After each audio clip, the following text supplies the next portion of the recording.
పొద్దున ఇక్కడ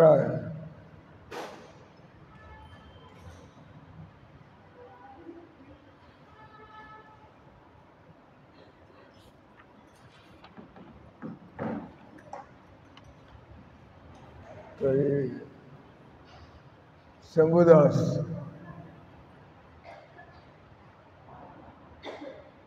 రాసినటువంటి ప్రభుపాదుల వారి కలెక్షన్లో ఈరోజు ఇంకొకటి 2-3 చదవచ్చు.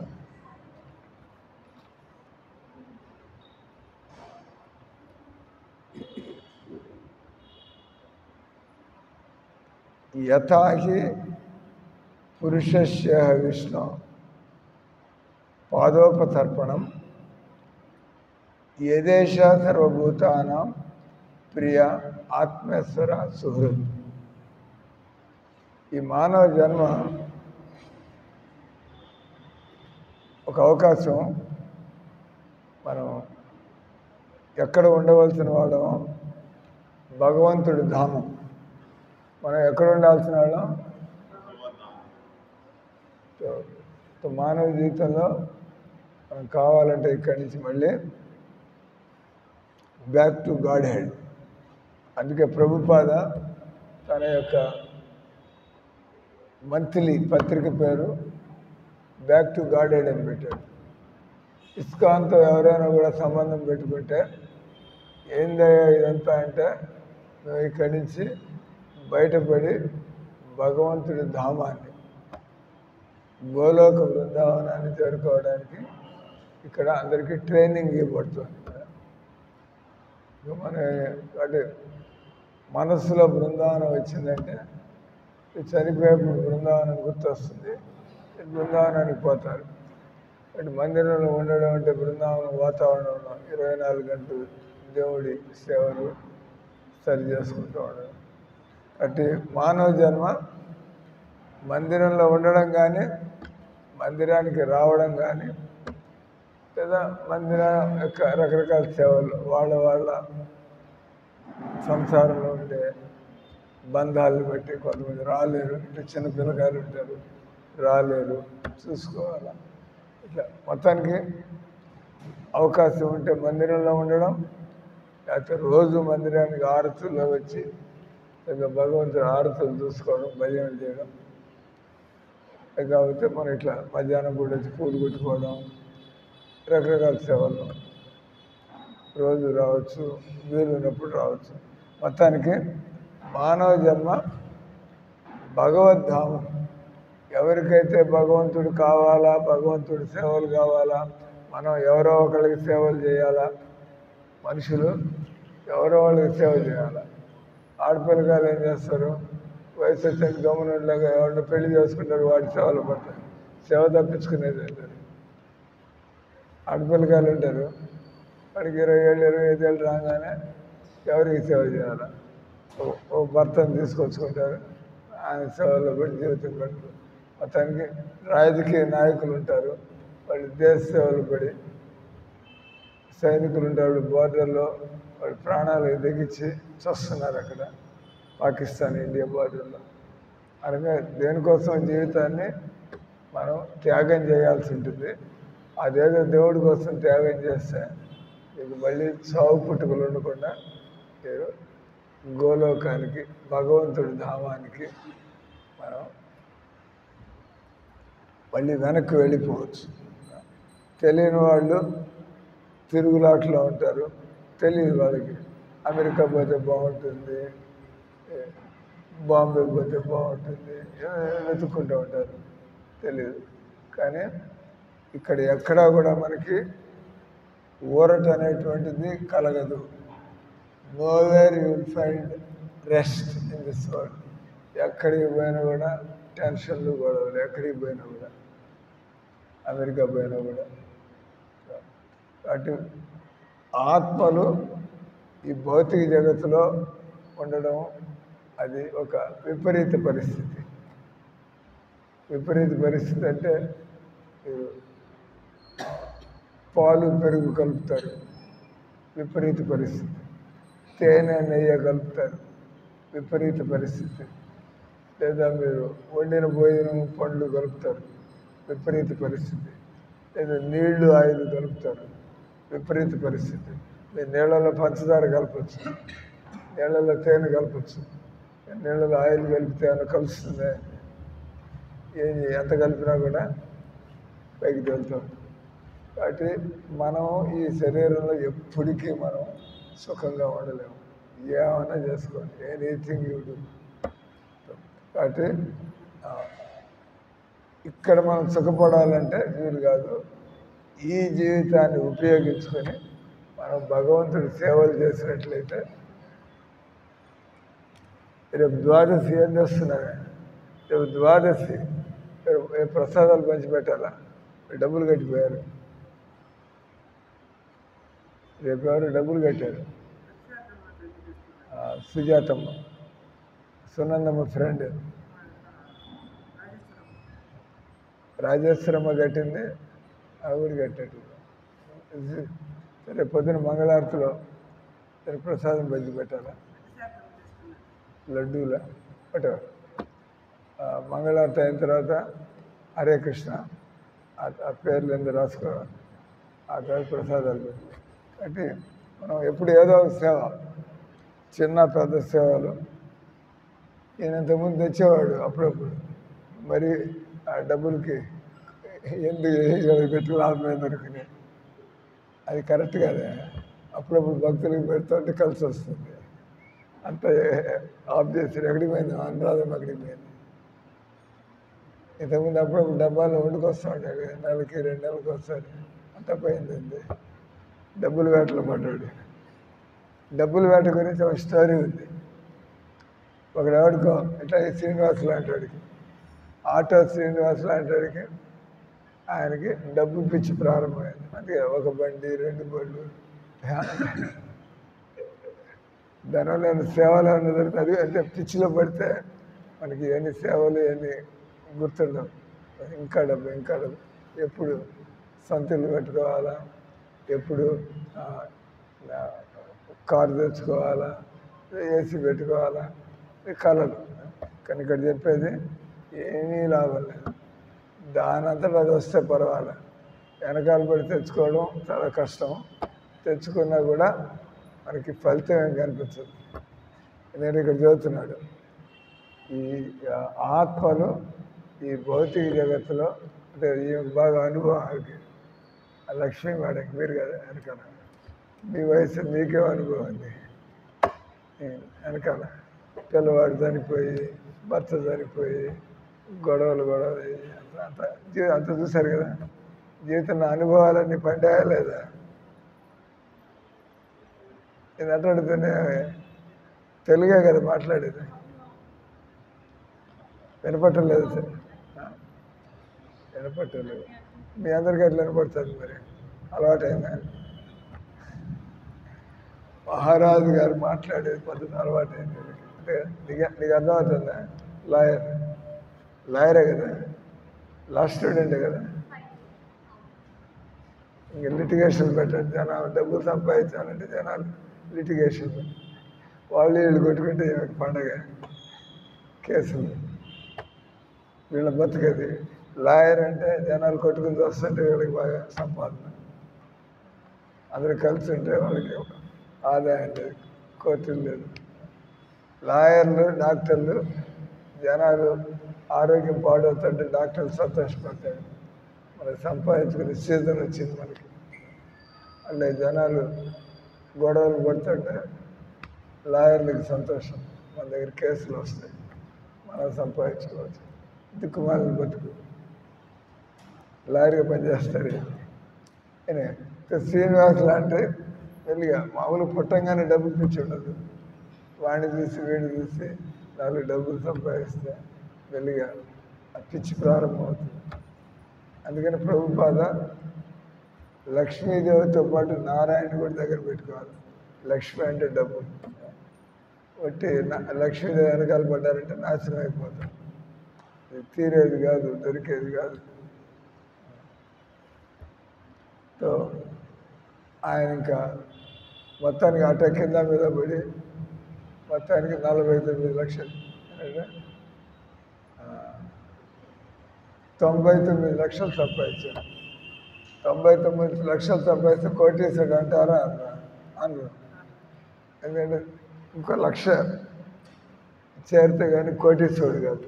అంటే 99 లక్షలు సంపాదిస్తే ఆయన కూడా కోటీశ్వరుడు కాదు. ఆ 1,00,000 కూడా చేరిస్తే 1 కోటి వచ్చింది, కోటీశ్వరుడు అని చెప్పుకోవచ్చు.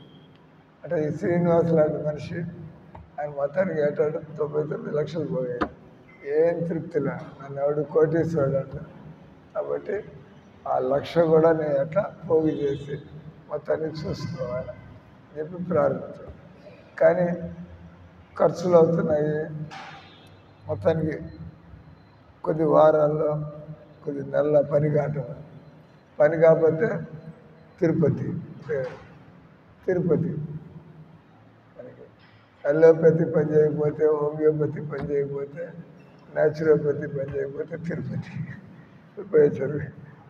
వాళ్ళు ఆయనకి డబ్బులు రావటంలా, డబ్బులు సరిపోవటంలా, पैसा पैसा पैसा लोग नहीं आते, काम आ रहा है लेकिन लोग नहीं है काम करने के लिए। चलो तिरुपति, केयर ऑफ तिरुपति, जगन्नाथ काफ़ी है। आप पैसा टाइम बर्बाद करके उधर जाके आया, जो भी करना था जगन्नाथ जी के पास काफ़ी है। ठीक है ना।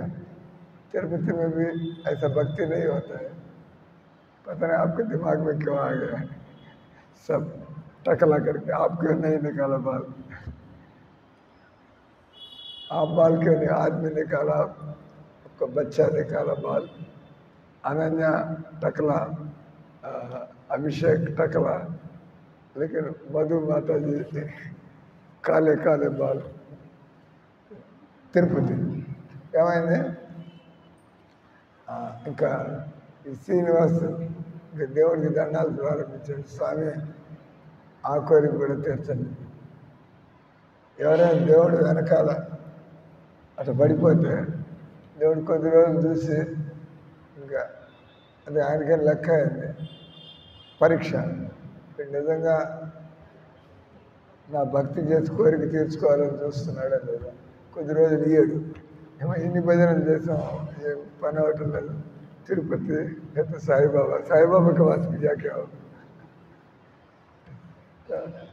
సాయిబాబా జనాలు మార్చేస్తాడు, ఏదో చదువుతూ ఉంటాడు. అక్కడికి పోతే చమత్కారం అవుతుంది, ఇక్కడికి పోతే పని అవుతుంది. కానీ భగవద్గీత తెలిసిన వాళ్ళు మునిగినా తేలిన ఏది ఏమైనా కృష్ణుడి ద్వారానే నా కోరికలు తీర్చుకోవాలి. ఫినిష్. తెలిసిపోయింది కదా, కృష్ణుడు తీర్చలేకపోతే ఎవడు తీర్చలేదు చెప్పి ఈ శ్రీనివాస్ ఇంకా పడ్డాడు. హరే కృష్ణ హరే కృష్ణ కృష్ణ కృష్ణ హరే. అది ఒక బండి వచ్చింది, రెండో బండి వచ్చింది, అవుట్. మళ్ళీ బజారు తిరుగుతూ రోజంతా ఉన్న భక్తి కూడా తగ్గిపోయింది కదా, ఉన్న భక్తి తగ్గిపోతుంది.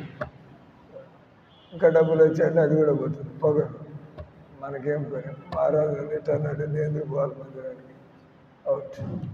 ఏమైంది?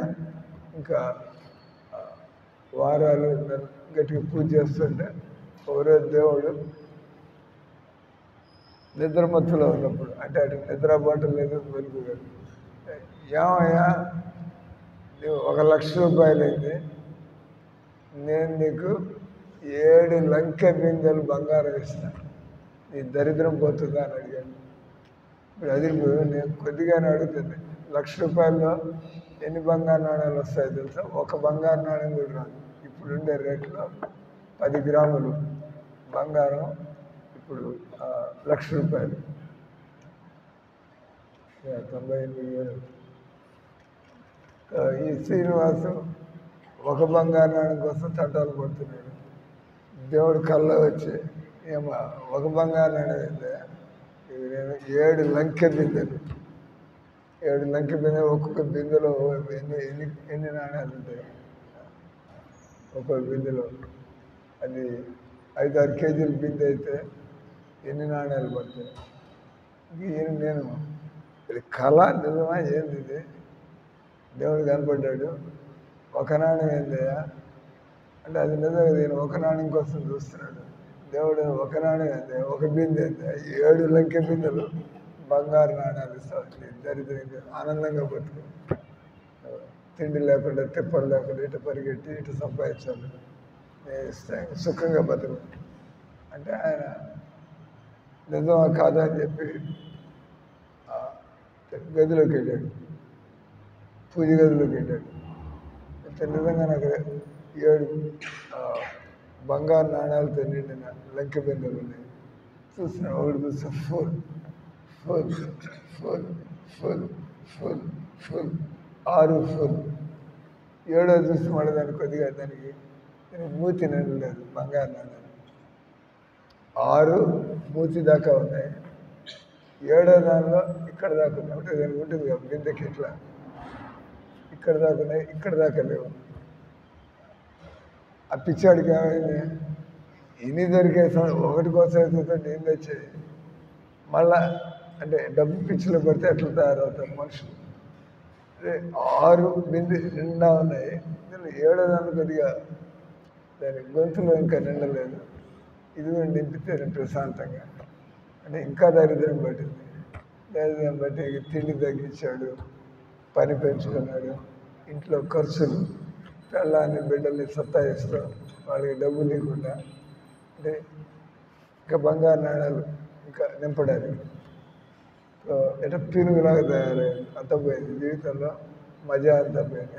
అంటే డబ్బు పిచ్చిలో పడ్డారంటే మొహంలో సంతోషం అనేది. ఆయన అందరు గమనిస్తున్నారు, వీడేంద్ర ఎట్లా తయారయ్యాడు. ఇంతకుముందు అంతా బాగా రోజు మందిరానికి పోవడం, భజన చేసుకోవడం, ప్రసాదం తినడం, సేవలు చేసుకోవడం, అంత పోయి బజార్లో తిరుగుతున్నాయి ప్లస్ అంతే కదా అని చెప్పి అంటే రోజు అందరు చూస్తున్నారు. ఇంకైనా క్యాన్సర్ రోగం ఏమైనా వచ్చిందా, ఇంకైనా ఇంట్లో ఏమన్నా అత్యంత ఎవరికి చెప్పుకోలేడు. నా దగ్గర 7 బిందెలు బంగారం ఉందో చెప్పుకోలేడు. చెప్పుకుంటే బంధువులంతా అప్పడగడానికి వస్తారు కదా, అందరూ అది ఇది అడగడానికి వస్తారు. ఖర్చు పెట్టలేదు ఎవరు అడుగుతారు, ఏమయ్యేట ఇంత పిచ్చినారా ఇంకా కష్టపడుతున్నాయి అందరూ అడుగుతారని చెప్పి ఆయన ఎవరికి చెప్పుకోలేడు. తర్వాత కోరిక తీర్చలేదు. ఏమైంది, ఒకరోజు ఈయన అంతా పీనుగులాగా తిరుగుతున్నాడు బజార్లో, డబ్బు వేటలో పడి. వాడేవాడు ఎదురుకుండా ఈ హరిప్రియ లాంటి మనిషి చూశాడు. నాలాంటి మనిషి అని చెప్పి ఏమయ్యా నీకేమైనా 7 లంకె బిందెలు దొరికా, వీడికటి తెలుసురా, నేను పెళ్ళాన్ని కూడా చెప్పలేదు, ఎవరికి తెలియకుండా ఈయన బయట చేసేది నీ దగ్గర 7 లంకె బిందెలు వచ్చాయా, ఏం సార్ మీగడ తెలిసిపోయింది, నేను ఎవరికి చెప్పలేదు అంటే నాకు కూడా దొరికి చావడానికి ముందు వదిలించుకున్నాను, ప్రశాంతంగా బతుకుతున్నా, ఈ డబ్బు పిచ్చి నుంచి బయటపడవా బాబు అని చెప్పి వాడు అక్కడికి వెళ్ళిపోయినాడు. అయితే ఈ సంసారంలో మనం డబ్బు వేటలో పడ్డామంటే కథం, ఖేల్ కథం, భక్తి వాళ్ళ జీవితం.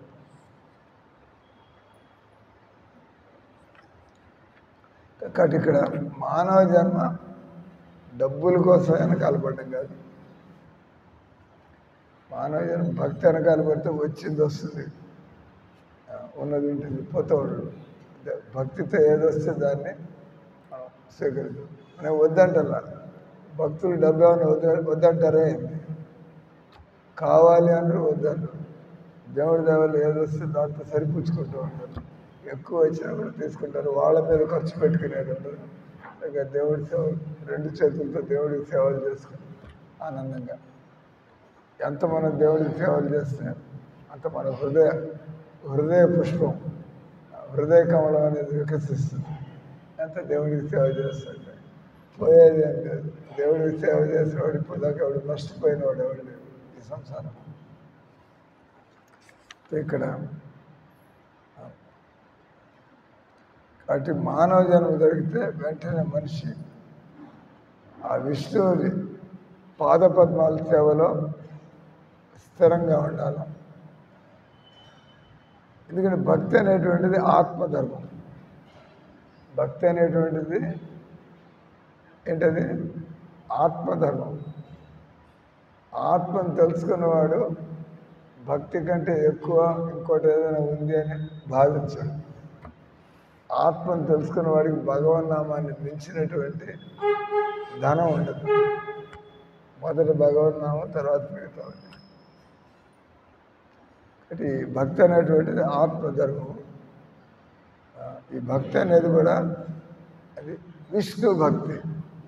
శ్రవణం, కీర్తనం, విష్ణు. ఎప్పుడైనా కూడా మనం భక్తి అన్నామంటే అదేదో అమ్మవారి భక్తి, అదేదో వినాయకుడి భక్తి అది కాదు. శ్రవణం, కీర్తనం, విష్ణు. బృందాయ తులసిదేవాయ ప్రియాయ కేశవస్య విష్ణు భక్తి ప్రతిదేవి సత్యవత్తై నమో నమః. మనం ఆ భక్తిదేవి తులసికి ప్రదక్షిణ చేస్తూ తులసి పూజ చేస్తూ ఏమడుగుతున్నారు? విష్ణు భక్తి ప్రతిదేవి, మాకు విష్ణు భక్తిని ప్రసాదించండి. ఎందుకంటే తులసీదేవి ఎప్పుడు కూడా విష్ణుమూర్తి చరణాల దగ్గర ఉంటుంది. ఆమె కావాలంటే మనకి విష్ణు భక్తిని ఇయ్యగలదు. వాటి మనం రోజు నమ్మకంగా, శ్రద్ధగా, నియమపూర్వకంగా నమ్మకంగా, శ్రద్ధగా రోజు ఆ తులసి పూజ ప్రదక్షిణ చేయడం, నీళ్లు పోయడం, తర్వాత తులసి కీర్తన చేయడం. ఆత్మకి ఇక్కడ ఎవరు బంధువులు లేరు. ఈ శరీరంతో ఉండే సంబంధాలు అవి భ్రాంతి సంబంధాలు. మనం అనుకుంటూ ఉంటాం, మన అమ్మ నాకు చేస్తుంది, మా ఆయన నాకు చేస్తాడు, మన తలరాతలు బాగోతే మీ ఆయన మిమ్మల్ని సతాయిస్తాడు. అంటే మీ తలరాతలు లేకపోతే మీ ఆయన మీకు నరకాన్ని చూపిస్తాడు. అంటే మనకు వాడేవాడో చేస్తాడు, వీడేవాడో చేస్తాడు. మన కర్మలు బాగుంటే ముక్కు మొహం తెలియనాడు కూడా మనకు వచ్చి సేవ చేసిపోతాడు. అంటే మనం చూసుకొని మన కర్మలు బాగు చేసుకుంటూ ఉండాలి. అప్పుడు మన చుట్టూరా చేరే మనుషులు మంచి వాళ్ళు మన చుట్టూరా వస్తారు. మన కర్మలు బాగున్నాయి కాబట్టి మన కర్మలు బాగలేకుండా మనం ఇతరులు నాకు సహాయం చేయాలా, ఇతరులు నాకు సేవ చేయాలా, మేలు చేయాలి అవదు. మన తలరాతలు లేకపోతే ఎక్కడి నుంచి వస్తాయి డబ్బులు? ఎక్కడి నుంచి వస్తాయి మన తలరాతలు లేకపోతే? మన తలరాతలు లేకపోతే ఎవడొచ్చి మనల్ని మోసం చేసేవాడు, వచ్చి డబ్బులు తీసుకుని ఎగ్గొట్టిపోయేవాడు, ఇట్లాంటి వాళ్ళంతా మన చుట్టూరా చేస్తారు. మన తలరాతలు మార్చుకోవాలంటే విష్ణు భక్తి, గీతతో తలరాతలు మార్చుకోవచ్చు. అంటే ఇక్కడ ఏమంటున్నాడు ఆయన? ఆత్మకి ఒక్కడే బంధువు. ఎవడే అంటే పరమాత్ముడు, కృష్ణ పరమాత్ముడు. ఏం భయపడక్కర్లేదు. వాడు మనం ఒంటరిగా ఉన్నాం, అది ఇది. ప్రభుపాదులు ఒంటరిగా ఉన్నాడు. ప్రపంచం అంతా కూడా ఆయనకి సేవ చేయడానికి మనుషులు వచ్చారు. ఒంటరి మనిషి, సన్యాసి. ఏం పట్టించుకోవాలా, డబ్బులు నమ్ముకోవాలా, తెలిసిన వాళ్ళని నమ్ముకోవాలా. కృష్ణుని నమ్ముకున్నాడు. కృష్ణుని నమ్ముకుని పోతే అన్నీ సమకూరు. ఎక్కడికి పోతే అక్కడ డబ్బులు, ఎక్కడికి పోతే అక్కడ సేవ చేసేవాళ్ళు, ఎక్కడికి పోతే అక్కడ సౌకర్యాలు, మందిరాలు, బిల్డింగులు. అంటే ఆత్మకి ఎవరయ్యా బంధువు అంటే కేవలం కృష్ణ పరమాత్ముడు. ఆత్మకి కృష్ణ పరమాత్మ. అంటే అందరితో కలిసి ఉండొచ్చు, కానీ మనకి ఎవరైనా సహాయం చేయగలవాడు ఎవడైనా ఉన్నాడంటే అతడు కృష్ణుడు మాత్రమే. అతడు కృష్ణుడు ఆత్మబంధువు. ఆయన అందరి శుభచింతం. కృష్ణుడు పావుల గురించి ఆలోచిస్తూ ఉంటాడు, కృష్ణుడు పిల్లల గురించి ఆలోచిస్తూ ఉంటాడు, కృష్ణుడు బలుల గురించి. ఎందుకంటే అందరికీ ఆయన తిండి పెడతాడు. మనం పట్టించుకోము. బల్లులు ఎట్ట బతుకుతున్నాయి, బొద్దింకలు ఎట్ట బతుకుతున్నాయి, పిల్లలు వచ్చి ఆయన మనకెక్కడ టైం ఉంది. కానీ భగవంతుడు ప్రతి జీవికి ఆహారాన్ని ఏర్పాటు చేస్తున్నాడు. కాబట్టి ఇక్కడ నిజంగా కృష్ణుడు అందరికీ బంధువు. కృష్ణుని నమ్ముకుంటే మీ కృష్ణుడు సహాయం చేస్తాడు, మీ కృష్ణుడు సహాయం చేస్తాడు. కానీ మీరు ఒకళ్ళు నమ్ముకుంటే అతను ఎంతమందికి సహాయం చేయగలరు? వీలు కాదు. కృష్ణుడు భగవద్గీతలో ఇదే అంటున్నాడు ఆయన. భగవద్గీత మనం పూర్తి చేస్తాం ఈ శ్లోకం 5వ అధ్యాయం యొక్క ఆఖరి శ్లోకంలో. భోక్తారం యజ్ఞతపసం సర్వలోకమహేశ్వరం సూర్యం సర్వభూతానాం జ్ఞాత్వా మాం సంతరిష్యతి.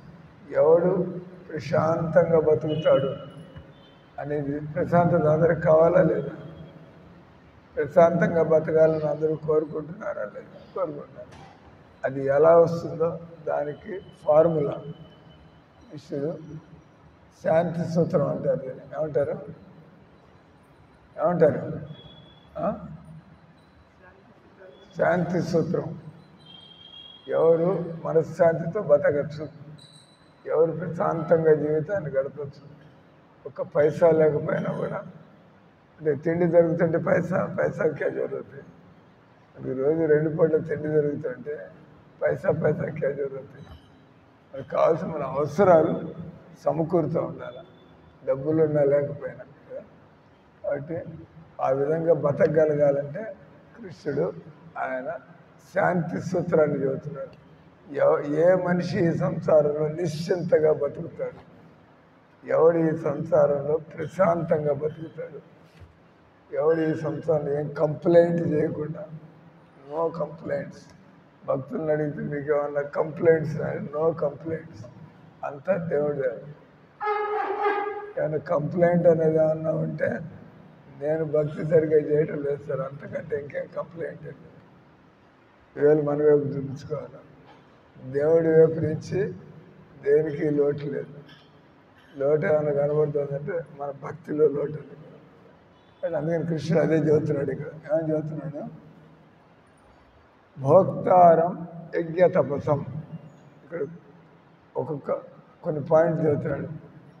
ఒక పాయింట్ వచ్చి భోక్తారం యజ్ఞ తపసం, ఒక లైన్ అది. తర్వాత సర్వలోక మహేశ్వరం, 2వ పాయింట్. 3వది సుహృదం సర్వభూతానం. గీతలో 4 ముక్కలు ఉంటాయి. ఒక్కొక్క శ్లోకంలో ఎన్ని ముక్కలు ఉంటాయి? ఇంకా వినపడతాయండి. ఇంకా పిల్లాడి ఇంకా లాభమైంది క్లాసులో కూర్చుంది. నాకు సెల్ ఫోన్లో పంపిస్తారు. అది కూర్చొని ప్రశాంతంగా ఆ తులసమ్మ రూమ్లో కూర్చొని ఆ క్లాసులన్నీ వింటూ ఉంటుంది. తులసమ్మ ఒకరోజు నేను రూమ్కి వెళ్తే నా క్లాస్ పెద్దగా వస్తుంది. అంటే నేను రోజు వింటాను సార్ క్లాస్. రూమ్కి వెళ్ళి నిద్ర వచ్చేదాకా క్లాస్ వింటున్నాను. క్లాసులు ఇట్లా పెడితే బాగా రికార్డింగ్ అవుతున్నట్టున్నాయి కదా. ఎనివే, సో పాయింట్ వచ్చి ఇక్కడ ఎవరైనా కూడా మనిషి నిశ్చింతగా ప్రశాంతంగా బతకాలంటే ఈ 3 పాయింట్లని జీవితంలో మనం తెలుసుకోవాలా, అమలు పరచాలి. ఒకటి ఏంటంటే భోక్తారం యజ్ఞ తపసం. యజ్ఞ అంటే మనం ఏదో పనులు, దేవుడి పనులు చేస్తూ ఉంటాం. తపస్సు అంటే మనం ఏదో కష్టపడుతూ ఉంటాం, దేవుడి కోసం చేస్తూ ఉంటాం. కానీ అది మన కోసం కష్టపడుతూ ఉంటాం. అంటే నాకు అది కావాలి, ఇది కావాలి. కానీ భగవంతుడు అన్నాడు భోక్తారం. ఎవరు ఏం కష్టపడుతున్నా దాని ఫలితాన్ని నాకు ఇచ్చినట్లయితే, నువ్వు నన్ను కాకుండా ఇతర దేవుళ్ళని పూజించినట్లయితే ఇక అయినా కూడా నీకు మనశ్శాంతి అనేది కలగదు. అంటే 2 పాయింట్. భోక్తారం యజ్ఞ తపస్సు. యజ్ఞ అంటే దేవుడి కోసం చేసే పని. కానీ నువ్వు వెంకయ్య స్వామికి చేసి, అయ్యప్ప స్వామికి చేసి, సాయిబాబాకి చేసి ఏది నాకు ఆనందం కలగటం లేదు. నేను కృష్ణుడు నాకు చేయమంటున్నాడు. కృష్ణుడు అంటే కృష్ణుడి కోసం చేయాలి. మనం ఏం కష్టపడుతున్నా, ఒక ఆయన చెప్పాడు, నాకు బాగా డబ్బులు ఇస్తూ ఉంటాడు. ఇప్పుడు జనాలు, నేను అడిగా, నువ్వు రాధానాథ్ స్వామి కోట్లు ఇస్తున్నావా, నాకు లక్షలు ఇస్తున్నావు అప్పుడప్పుడు, ఏంది నీకు ఈ సీక్రెట్ ఏంది, అంత డబ్బులు ఎట్ట పొందిపోయారు అంటే నేను కష్టపడుతున్నప్పుడల్లా నేను అనుకుంటాను మరి నేను కృష్ణుడికి ఏం చేయాలి అనే ఆలోచనతో కష్టపడుతూ ఉంటా. దేవుడు నా దగ్గర కొబ్బరి దెబ్బలు పంపిస్తాడు. ఇది రహస్యం. నేను జీవితంలో దేవుడికి ఏం చేయాలి అనే విధంగా ఇప్పుడు ఈ వంటలు వండుతూ ఉంటుంది, కానీ నేను కృష్ణుడి కోసం వండుతున్నాడు ఆలోచన లేకుండా బస్ మహారాజు నాకు కుకింగ్ డిపార్ట్మెంట్లో డ్యూటీ ఇచ్చాడు అంటే దేవుడిని మర్చిపోయాను. ఏ డ్యూటీ ఇచ్చినా కూడా దేవుడికి చెప్తాయి, కానీ ఏ డ్యూటీ ఇస్తే ఆ డ్యూటీని సంతోషంగా పూలు కుడుతుంటే బస్ మధ్యాహ్నం నిద్ర వదిలిపెట్టి పూలు కుట్టే పనులకు వచ్చారా అటు అనుకోకూడదు. కృష్ణుడికి పూలు కుట్టే సేవ వచ్చింది నాకు, చక్కగా ఈ సేవ చేసుకోవాలి. కృష్ణుని మర్చిపోకూడదు. దాన్ని ఏమంటారు? భోక్తారం యజ్ఞ తపస్సు.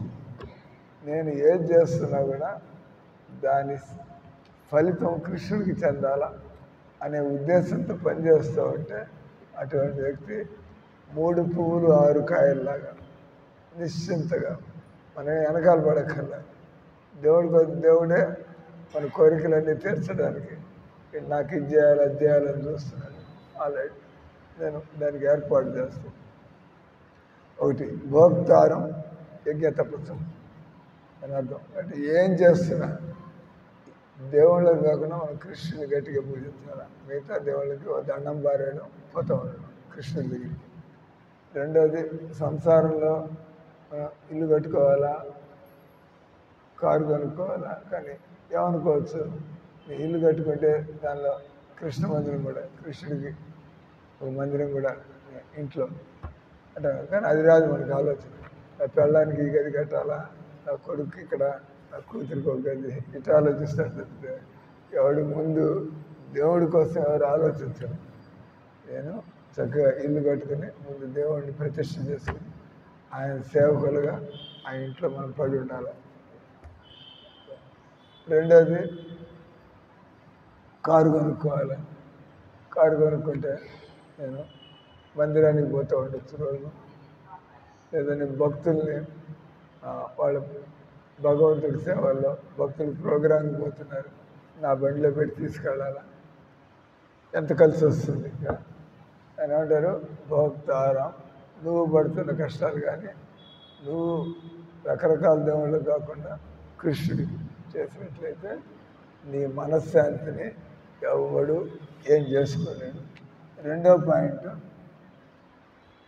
సర్వలోక మహేశ్వరం. సర్వలోక మహేశ్వరం. మనం చూసే అన్నిటికి కూడా యజమాని ఎవరయ్యా అంటే మన ఇల్లుకే కాదు, మన దేశానికే కాదు, మన భూమికే కాదు, ఈ మన బ్రహ్మాండానికే కాదు, అనంత బ్రహ్మాండాలకి ఎవరయ్యా నాయకుడు, యజమాని ఎవరయ్యా అంటే కృష్ణుడు.